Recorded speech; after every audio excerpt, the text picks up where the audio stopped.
iwas ng bike lanes natin. So, abangan. Thank you. Congratulations Iloilo City once again Golden to Award. Iloilo City, and of course to all our awardees. Your dedication and efforts continue to inspire and drive the active mobility movement forward. Thank you for being champions of safer, healthier, and more sustainable communities. And as we continue celebrating the achievements of our local governments, we would also like to honor the partners who have played a significant role in advancing active mobility and in making this year's National Bike Day celebration possible. Today, we present special recognitions to those whose leadership, commitment, and support have greatly contributed to promoting safer, more inclusive, and more sustainable transport for all. First, we present the plaque of recognition as champion for active mobility to SM Cares.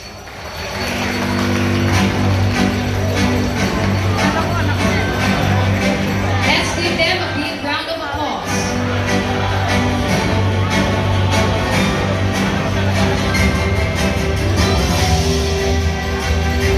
SM Care champion for active mobility.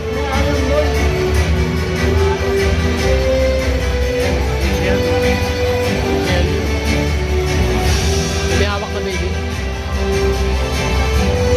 Thank you, SM Cares, for your unwavering support to this year's National Bike Day celebration. Next, we present the plaque of recognition as champion for active mobility to Quezon City Mayor Joy Belmonte for her exemplary leadership and unwavering commitment to advancing active mobility. Let's give her a big round of applause.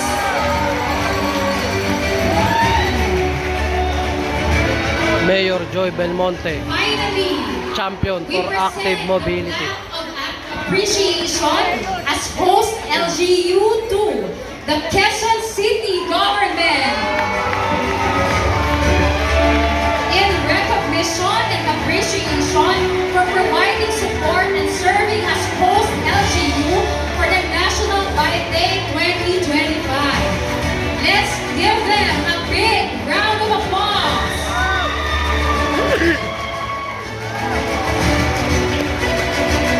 May we now invite the Honorable Mayor Joy Belmonte from the Quezon City government to give a short message.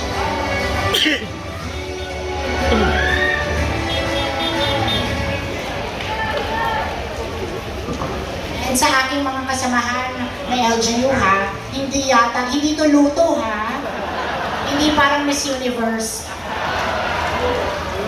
Loko lang mga taga-Mexico. Pero nagpapasalamat lang po tayo sa DOTR, DILG, at sa lahat ng national government agencies para po sa surprise na laki na ito, hindi po namin inasahan. Pero gusto ko pong i-dedicate ito sa aming pong mga bike or cycling communities. No? This is for you. Kasi alam natin, katulad kanina, sinasabi nga ni ASEC na yung mga LGU na talagang committed to bike infrastructure, iilan lang tayo, di po ba? So parang pare-parehas lang tayo laging nakakatanggap ng award. Pero dapat padamihan natin ang ating mga hanay. And the way to do that is if you have cycling communities that are very demanding. Kasi totoo yun. Kasi kami, I think with Mayor Lau, with the Mayor of San Fernando, and Davao, and Pasig, we listen to our people. And when the people demand something, we as mayors should be responsive to their needs. At dito po sa Quezon City, yung cycling community po namin, talagang demanding. Talagang hiningi po sa amin na sana'y magkaroon ng infrastruktura para sa kanila. And that is the reason why we give this. We do this. It's for the people. Diba? Dahil gusto nila, gagawin natin para sa kanila. At dahil ang aming pong slogan sa Quezon City ay kasama ang lahat sa pagulan, kahit na sa simula may resistance at opposition galing dun sa mga vehicle owners dahil mababawasan daw yung kalsada para sa kanila, sabi namin, actually there are more pedestrians and potential cyclists than vehicle owners. Kaya pasensya na kayo, but our roads are for everyone. And so, dahil dyan, yung commitment namin sa inyo, sa mga cycling communities namin sa Quezon City, is before the end of my term, 350 kilometers of bike lanes na po ang aming ibibigay sa inyo.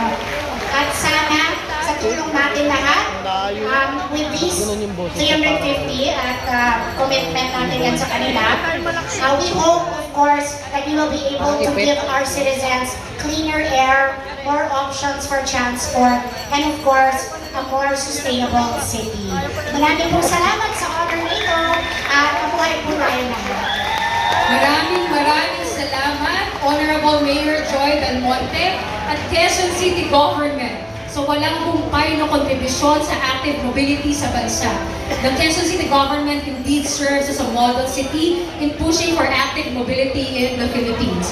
Our VIPs may now take your seats because we are going to call on Move as One Coalition Active Transport Lead, Ms. Abigail Modales, to give her keynote speech for today's event.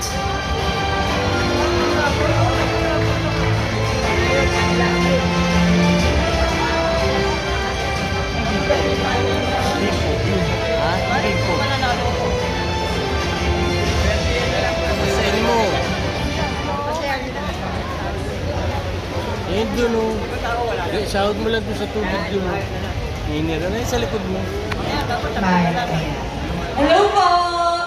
Magandang hapon po sa inyong lahat.